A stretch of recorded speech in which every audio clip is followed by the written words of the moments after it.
Hello everybody and welcome back again to 89 Games and the last episode in our guide series for the characters of Gloomhaven. The last character from the Jaws of the Lion DLC is the Demolitionist, and that's who we'll be talking about today. So the Demolitionist is a fun class to play, a very unique class, but there are some challenges that come with playing her, and mostly that having to do around having obstacles in a map, because without obstacles she becomes a lot weaker and sometimes kind of useless.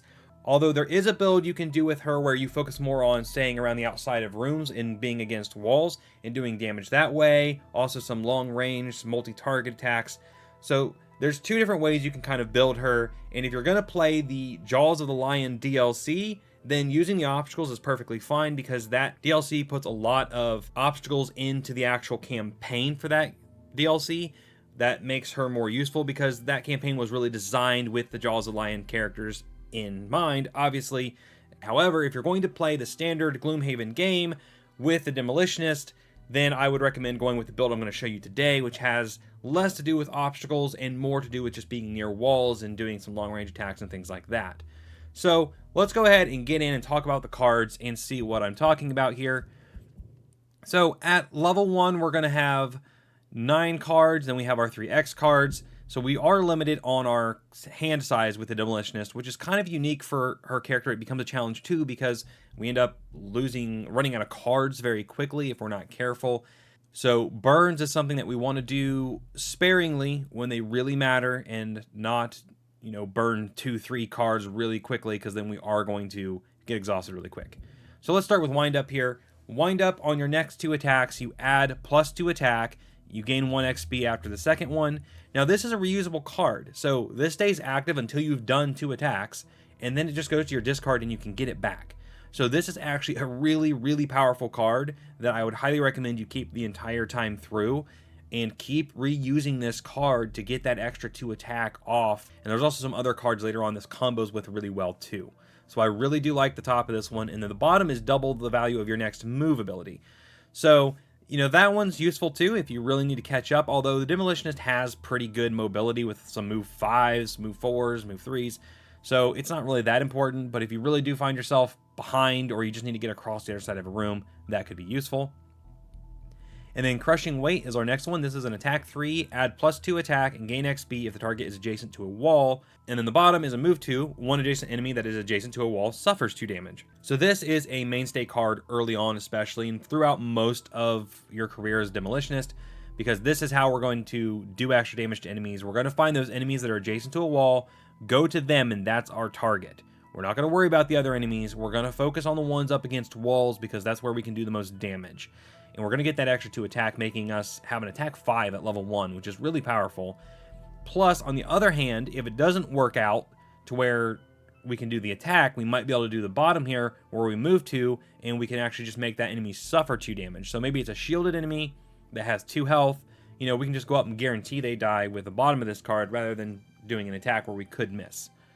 The next one is Knock Out the Support. This is another decent one for the bottom more so than the top though. The top is an attack 3. All heals targeting the attack target have no effect this round. You create grass.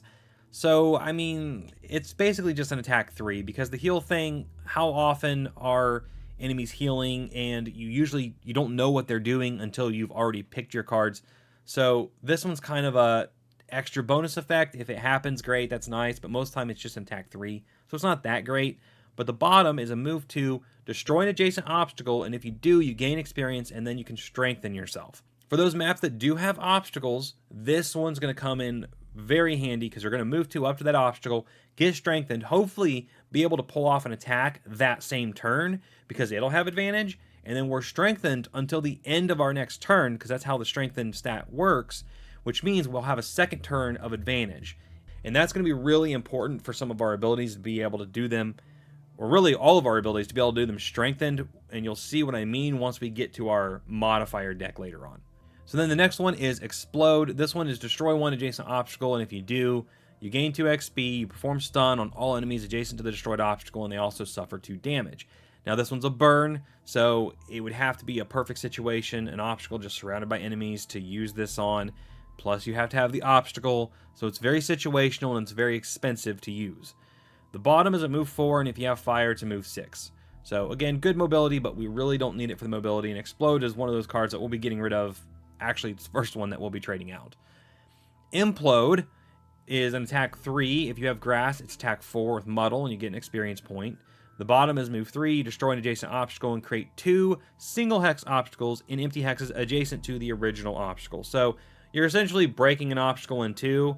For maps that don't have a lot of obstacles, and if you're trying to play the obstacle build, then this would make sense because you're creating more obstacles for yourself to be able to use.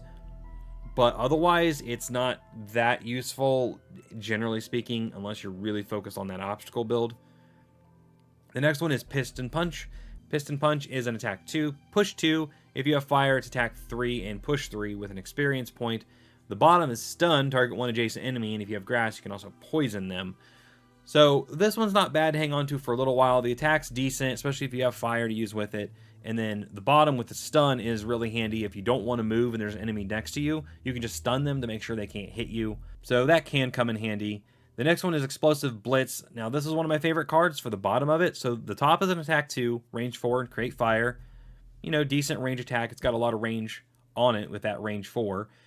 But the bottom is a move 3, and if you open a door during the move, perform stun, target all enemies within range 3.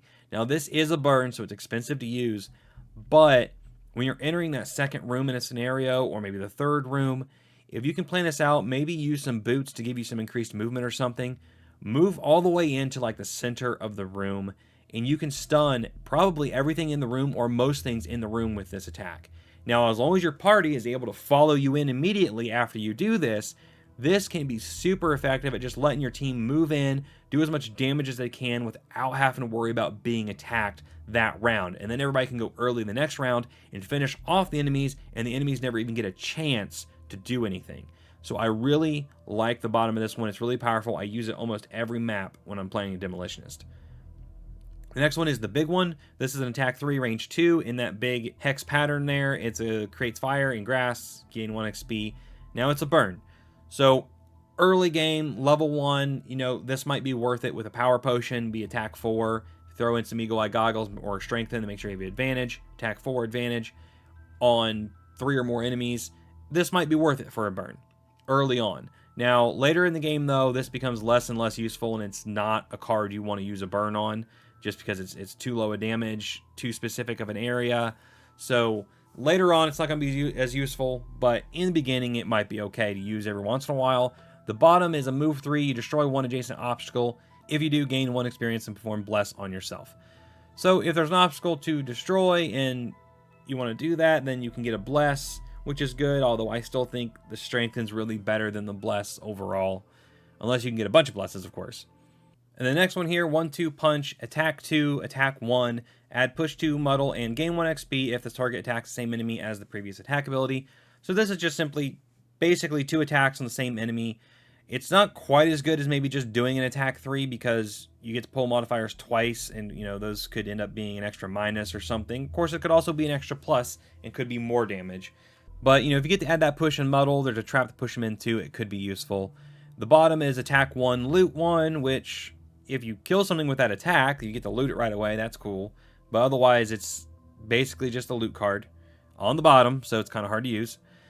And then we move into the X cards where we have Rubble, Move 2, and Jump. This movement may end in a hex containing an obstacle, and if it does, you destroy the obstacle, gain experience points, and perform attack 4 on an adjacent enemy. It creates grass, and you get 1 XP. Now, this isn't a burn. You can reuse this. So as far as obstacle cards go, at least with this one, you could wait until that obstacle is there, the opportunity is there, and then actually use this, get the attack 4, and you get to use this card again later on. So not bad. If you're playing the obstacle build, then this would actually be a good one to take.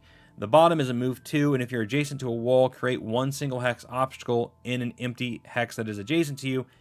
If you have fire, you have to consume fire to do that.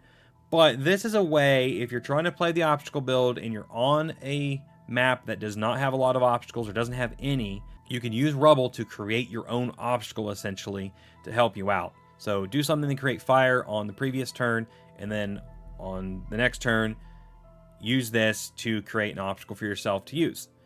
So it's kind of hard though, because you're going to be creating an obstacle like, you know, behind the lines or off to the side. It may not be as useful as you might think, but it is a way to create your own obstacles. And then the next one is level. It's an attack 3, but you add +3 and gain 1 experience if the target is an object with health. So this is, especially in the Jaws of the Lion DLC, there are maps where there are specific objects on the map that are your objectives and you have to destroy them, and they have health. So if you're playing the Jaws of the Lion DLC campaign and you're playing those maps, you absolutely want to take this card because it makes it a whole heck of a lot easier to take those objects out, because you get to attack like 6 with them. A lot of those objects will die from that attack. So this is actually really good for those missions. However, any mission that does not have objects with health, this is just an attack 3, so I wouldn't take it. The bottom is an add +1 attack to all your melee attacks this round, which can be useful in the right situation if you don't plan on moving, but otherwise it can be kind of hard to use. And then finally, Lob Charge is create 1 3 damage muddle trap in an empty hex within range 3, creates fire. So this can be useful because it's a trap, it's reusable, it does 3 damage, and it muddles. So this is actually a decent little trap card if you want to kind of throw that in to play around with some traps. The bottom is a move 4, choose 1 adjacent enemy. If each hex of this movement brought you closer to that enemy, you perform attack X, push 2, where the X is the number of hexes you moved towards that enemy. So essentially, if you move 4 hexes to that enemy, and all those are getting you closer to that enemy, you're not just dancing around it, you have to be going forward essentially towards it, then this could be an attack 4 with 1 XP and a push 2, but then it burns. So really, a really crappy burn, I think. Okay, so that covers level 1. At level 1, I usually don't really trade anything out. I'm just going to keep it the standard level 1 cards for this character. And let's go ahead and move over to level 2 and look at what we got there. So we have Robotic Enhancement, Crash Protocol. Robotic Enhancement is attack 2 stun. That's good. Stuns are always good. Reusable stuns, especially if they do damage, which this one does. And then the bottom is move 4, and your movement's unaffected by difficult terrain. You'd be surprised how effective and how useful that can be on a lot of maps. So that's really nice. And then Crash Protocol, on your next 4 attacks targeting enemies adjacent to a wall, you add +2 attack, and then the card burns. So as far as this goes, I don't like this one. I know we talked about using the wall build, but I don't like this because I'm already going to get that +2 out of Crushing Weight and another card that we're going to get later on without having to burn a card to do it. So I don't like this because burns, you burn out really quickly with the Demolitionist if you use too many burns. And you'll see why when we get to level 5, because there's a card that we will be using all the time that's a burn. It's going to take us down to 8 cards in our hand. So not really a fan of the top of this one. The bottom is move 3 jump. Each time you enter a hex containing an obstacle with the movement, you destroy the obstacle and you get +1 move. So essentially, if there's a bunch of obstacles, you can hop from them to get a bunch of extra move out of this. And then if you have grass, all enemies move through will also suffer 1 damage. Although, out of these two, I'm going to go ahead and just take Robotic Enhancement because this is an overall useful card no matter what you're doing. Attack 2 and stun, and the move 4 with ignoring difficult terrain is great. So we're going to take that. We're going to take Explode out like we talked about to put that one in. And then let's go ahead and move on to level 3, where we're going to find Fire Bombs and Nowhere to Run. So Fire Bombs is a nice little attack 2. Range 4, target 2 creates fire. So yeah, it's low damage, but range 4 and target 2 is actually really good. So I like this one for a ranged option. And then the bottom is a move 2, destroy 1 adjacent obstacle. If you do, you gain experience, and all enemies adjacent to the destroyed obstacle suffer 2 damage. So again, I'm going to take this card over the other one. Let's go ahead and say that now because of the top. However, the bottom is useful if you do happen to be on a map where there are obstacles. Then this is really nice for destroying an obstacle and then making enemies just suffer damage. And then the other one is Nowhere to Run. It's an attack 4. You add +1 attack for each wall, hex, obstacle, object with health, character, or trap adjacent to the target, and then it burns. So, if you get an enemy that's surrounded by 3 or 4 of these things, this can be an attack 7, 8, even maybe 9, 10. But it's going to be one of those opportunity cards. Like, that's not going to happen on a regular basis. It's just going to see, like, it's going to happen. We're like, oh crap, he's surrounded. Okay, let's use this card. Great. But also, again, remember that it's a burn, and it's going to be hard to do this against a boss unless your whole team is surrounding the boss. Then it might make sense, because then you'd have an attack 7. Unless it's counting you as well, then it would be attack 8. The bottom of this one is a move 3. Move a single hex obstacle adjacent to your starting hex to an empty hex adjacent to you, and it creates grass. So you essentially pick up an obstacle and carry it with you. So this one pairs well with making your own obstacles like we talked about earlier with Rubble. With Rubble, so we could create our own obstacle, And then over here, we can use, on another turn, this to carry that obstacle with us to be able to use it. So again, if you're doing the obstacle build, there's a way to do it, but it is more complicated and it takes a lot more planning. So we're going to go ahead and take fire bombs here, though. Add that to our repertoire and take implode out to put that one in. And then we're going to go ahead and move on to level 4, where we're going to find remote detonation and extra fuel. So remote detonation is destroy an obstacle within range 4, and if you do, you perform attack 2, targeting all enemies adjacent to that destroyed obstacle. So this one's kind of nice because the obstacle doesn't have to be adjacent to you. You can do it from range and then do an attack 2 on everything. If you have fire, it's actually attack 3 with an experience point.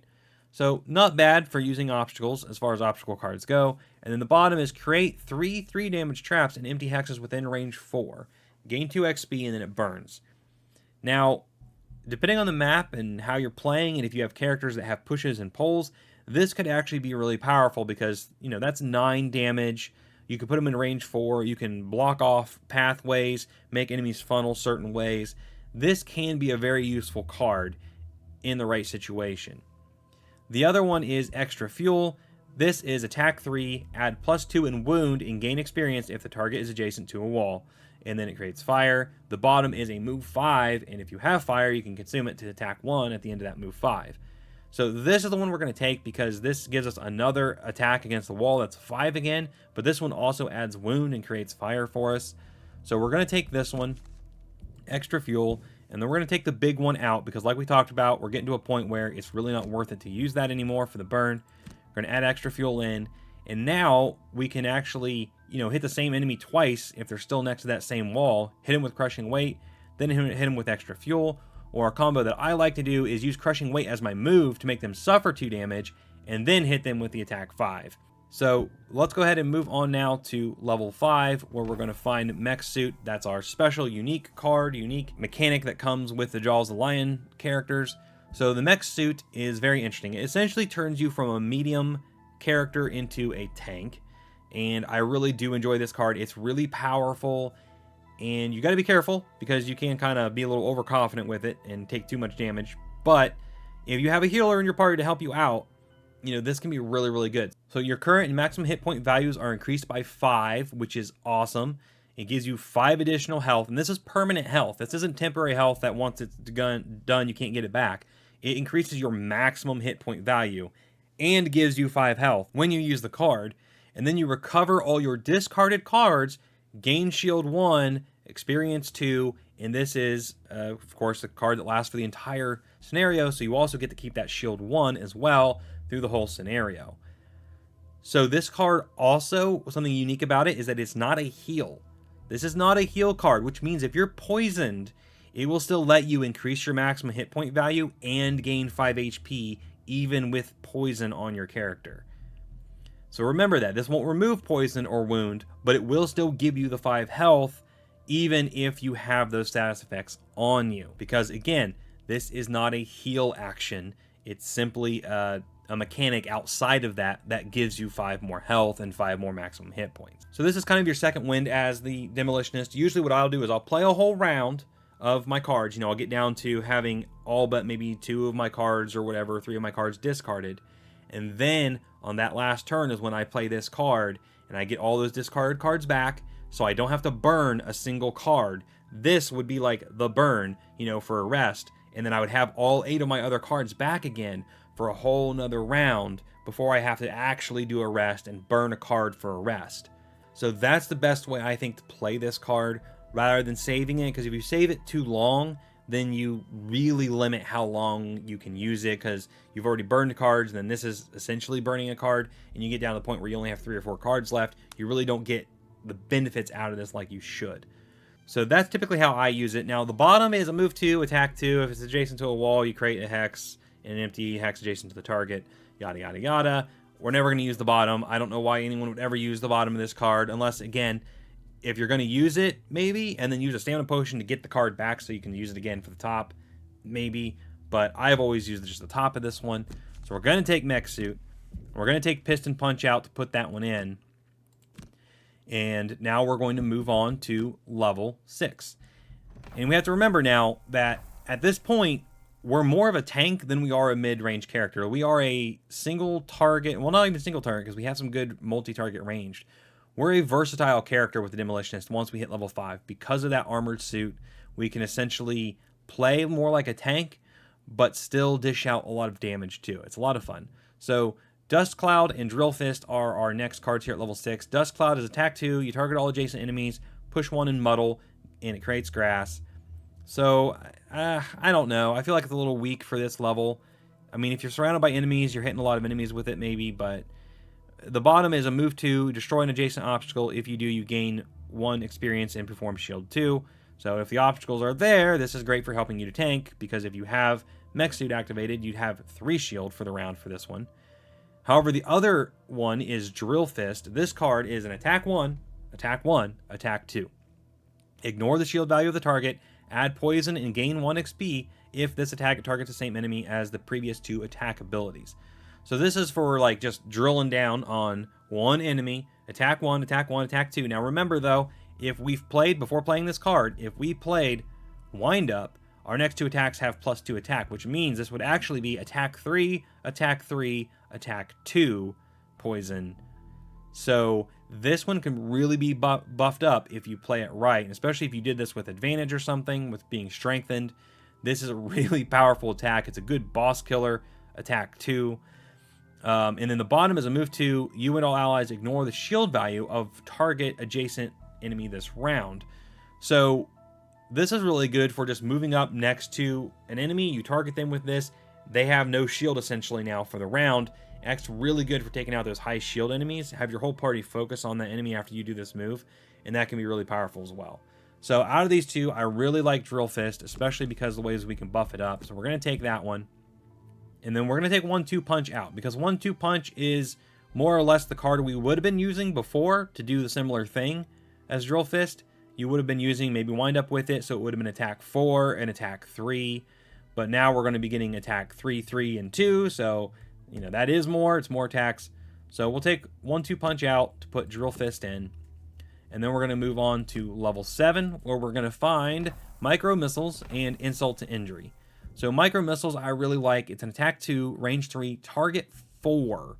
Now that's huge. Think about using a power potion with this. So, you know, we're going to add +1 if it's a major power potion, +2. So attack 3, attack 4 on 4 targets from range 3. That's really, really strong. And then the bottom is a move 2. Each object with health within range 3 suffers 3 damage. So again, on those maps where you have objects to destroy, you know, this makes really good sense, because you get 3 of them, with all of them actually within range 3 would suffer 3 damage. That's pretty good.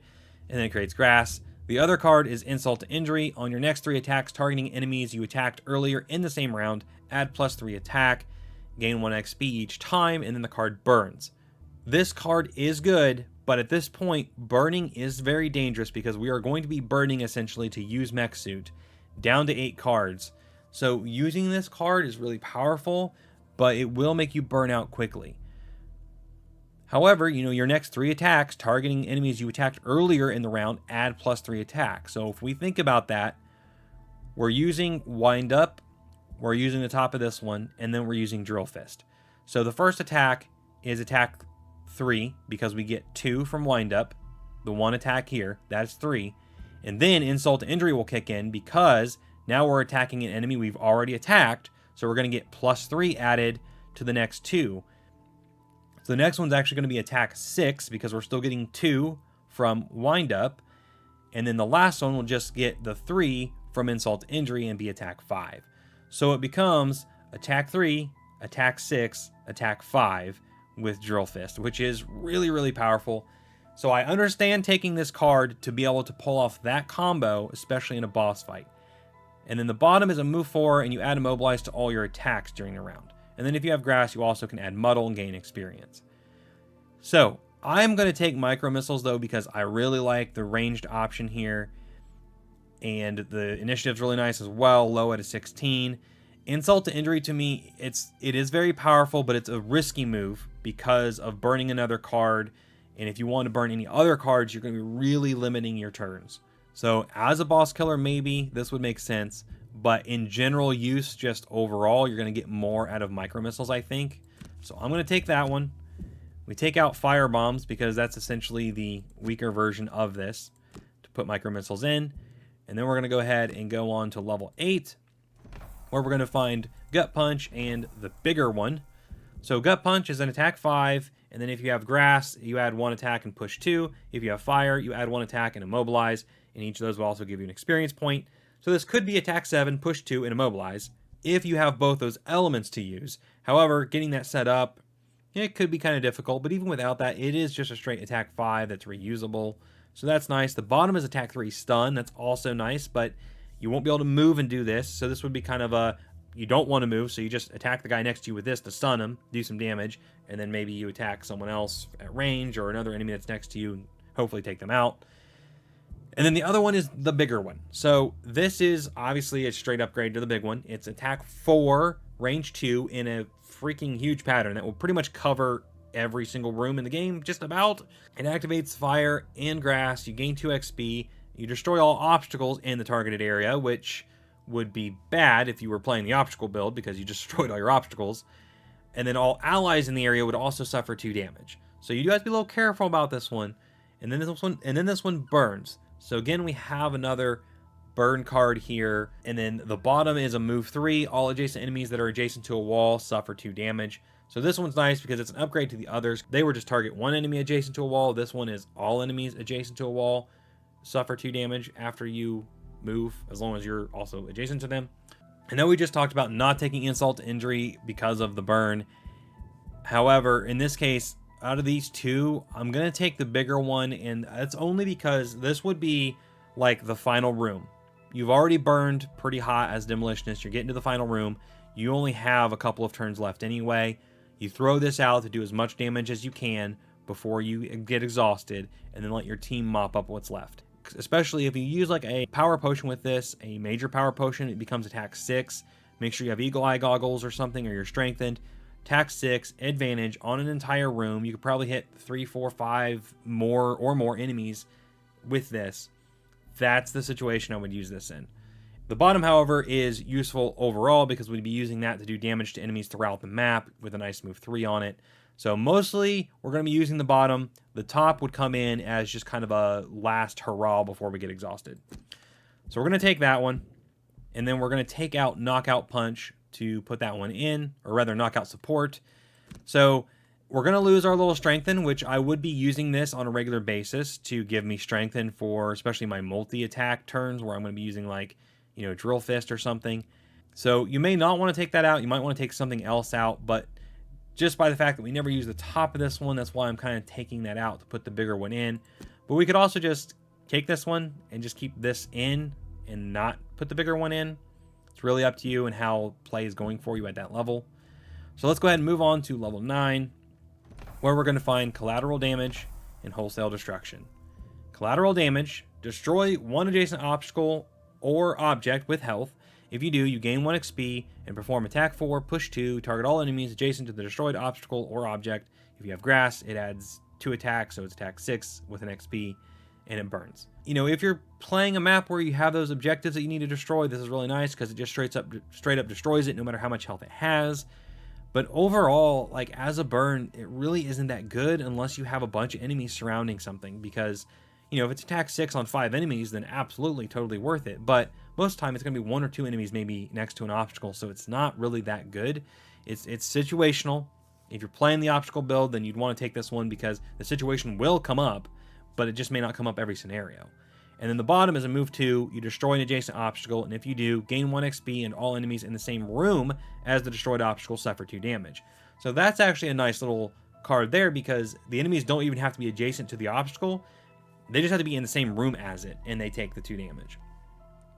Then the other card is Wholesale Destruction. This one is attack 2, move 2, attack 3. If you have fire, you can add +1 more attack and wound to that final attack. So this is just another upgrade basically to Drill Fist. So with this one, we'd be doing attack 2. With wind up, it'd actually be attack 4 and attack 4, and then we have that fire, it'd be attack 4 again. So, you know, total of 12 attack in 1 turn, plus we get to move in the middle of it. If we end up killing the first enemy, we can go ahead and move to another one, which is really nice. And then the bottom is you may perform any destroy obstacle ability as if 1 empty hex within range of the ability contains an obstacle. So this card is how you fix your obstacle problem, but you can't do it until level 9. You essentially can just make an obstacle out of nothing and immediately use it with this card. And it's an infinite card. It stays active the entire scenario. So if you used this, and you can also deactivate it without burning it too. So that's something to think about as well. So you actually, deactivate this when you take a rest and then activate it again later on. That way you can keep more cards in your hand. But, this will allow you to use all of your obstacle abilities wherever and whenever you want. But again, it's not available till level 9. So unless you're playing this character at level 9, you probably want to stick with the wall build, especially in the regular Gloomhaven game. But if you're playing at level 9, then absolutely go crazy with the obstacles because you can use this to make them work. So out of these two, I am going to take Wholesale Destruction because I really like the multi-attacks on the top of this one. So we'll add that one in. And again, it's an upgrade to Drill Fist, so we'll just take Drill Fist out to add Wholesale Destruction in. And there we have level 9 build with the Demolitionist. So let's go ahead and move on to some items now and see what we can do there. So item-wise for the Demolitionist, when it comes to head items, the main thing would be some Eagle Eye Goggles because you're going to want to be able to have that advantage when you do some of those big area attacks. So make sure you bring those along. Another option would be Empowering Talisman because you can refresh a consumed item. So you could get a Stamina Potion back or Power Potion back. That's a really good option as well. And then when we go to Armor, now the Chainmail Armor is a Jaws of the Lion DLC item. This one could be good because it gives you Shield 1 for the rest of the round once you activate it. However, this one is different from your typical armor that activates when you take damage, because this one you have to intentionally activate during your turn. So if you take your turn early and use this, and you know you're going to be taking hits, then this is good, because you'd have Shield 1 for the entire round rather than just a single attack. But you have to know that ahead of time and activate it rather than it just being used. So it could be an option, and I say this because it also doesn't require us to lose or have any negative cards added to our deck.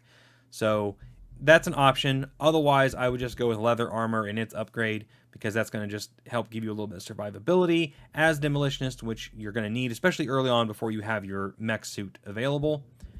And then when it comes to hand items, any melee weapon that you want to use is great with the Demolitionist because we're going to be doing a lot of melee attacks. So, battle axes to give us an extra attack out of something, barbed axe to add wound. Any of these items that are hand weapons would be really good for the Demolitionist. I do recommend, though, that we go ahead and pick up a heater shield, though, just for some extra survivability. And that's about it for hand item. Just a good melee weapon and a shield, and you're set to go with the Demolitionist. So then as far as boots go, we don't have any jump ability except for on like one card where we had a move 2 with jump. So I would recommend when you get them to get like jet boots, maybe even just take the winged shoes early on, upgrade the jet boots later on. However, if we're using the move into the room and stun option that we had on Explosive Blitz here, then you may want to go with some boots of striding to get the extra 2 move. That way you have a move 5 when you do that move to get farther in a room and stun more enemies. So that's kind of up to you how you want to play that. Depends on how important jump is to you, I suppose. And then moving on over to our small items finally. The main thing here to make sure you grab is Power Potions and Stamina Potions. You're going to need Stamina Potions to recover cards and stay in the fight longer. So I definitely recommend both minor and major Stamina Potions when you can get them. Same thing for Power Potions. Major and minor Power Potions are going to be really good for adding to our multi-target range attacks, especially any of them that are a burn. You're going to want to use a major Power Potion on to get the most out of them. So those are the main recommendations, and then anything else that might give you cards or items back would be the next thing. And the only thing I can think of right now is a Star Earring, which is much later in the game, but if you do get access to that, it will allow you to recover up to 2 discarded cards, so that's like another Stamina Potion there for you. So that pretty much covers the items. Let's go ahead and talk about the perks now. So perks are pretty interesting for the Demolitionist. So first off, we'll take Resilient because that's our ignore negative scenario effects. We definitely want to take that one. And then we're going to get into going ahead and removing negative 1s. So we can remove up to 4 negative 1s here like we normally do. And then we can actually remove our negative 2 and add a +1. That's really cool. That's really powerful. So we're going to do that. And then once we've done that, we're going to go down here and replace our last negative 1 with a +0 poison card. And now we have no negative modifiers except for the miss card. So this is what I was talking about, making sure we have strength in and stuff when we do our attacks. Because As you see right now, we only have 13 cards besides our miss card, which means this miss card is going to come up a lot more often than it does for other characters. But on average, we should be doing more damage on all of our attacks because we have no negatives, and we're actually going to get rid of all these zeros eventually too and have a bunch of +2s in here. So it's important to make sure you're strengthened or have advantage as much as possible with the Demolitionist, because this card is going to pop up more often than you might like. But when it doesn't, we're going to be doing much higher damage than it appears on our card initially. So let's go ahead and think about this real quick. So we could go ahead and remove zeros to add +2 cards in. However, that again is going to, keep us kind of at that, hey, this is going to come up a lot. So if we want to mitigate that for a while, we could just go ahead and go to the add cards. So we could go down here and add this +2 muddle. Now that gives us one more card before this one might show up. And then we could also do the same thing here by adding in these 2 zeros first. Now, you're not going to be doing more damage, though. You're just going to have a less likelihood of pulling the miss card. So if we want to go to make sure we're just doing more damage route, the next thing to do would actually be to remove zeros, add those +2s in, and then go down here and replace +1s with +2s that also activate elements for us. And we can do that twice for each of these elements, grass and fire. And now you can see that we have nothing but +2s and these zeros and the ×2. So then we're going to go ahead and remove a 0 to add a 0 and adjacent enemies suffer 1 damage card. Or actually, this doesn't remove zeros, it just adds these 2 zeros. The final move will remove those 4 zeros. So that's what we're going to do last. And now we have our finished modifier deck with nothing but +2s in it, except for these zeros that also do extra things though. So like this one poisons, and this one causes adjacent enemies to suffer 1 damage. So with this said, I think we have 13 cards here, including our miss card. So 1 out of 13 times your miss card's going to show up. So again, be strengthened or something to make sure, especially the farther in we get. We've already pulled 2 or 3 cards and they've been good. We need to make sure we're getting strengthened before this guy pops up. But in general, we're going to be doing +2s most of the time, or ×2 when we pull our modifiers. So those cards that were attack 1, attack 2 or whatever, they're actually going to most likely be attack 3, attack 3, attack 4. So we can do some pretty good damage with the Demolitionist. We just got to watch out for that miss card. All right, and that covers the perks. So again, the Demolitionist is a really fun character to play. You can do a lot of high damage, especially single target damage, but we do have a couple options for ranged, multi-target, which is nice too. That modifier deck is going to make sure that we're doing higher damage more often than not. And the mech suit can turn us into a kind of a tank and give us a lot of survivability. So overall, the Demolitionist is a fun character to play, but she can be difficult because of that reliance on obstacles. If you chose to go that route, then you're going to have a hard time playing this one.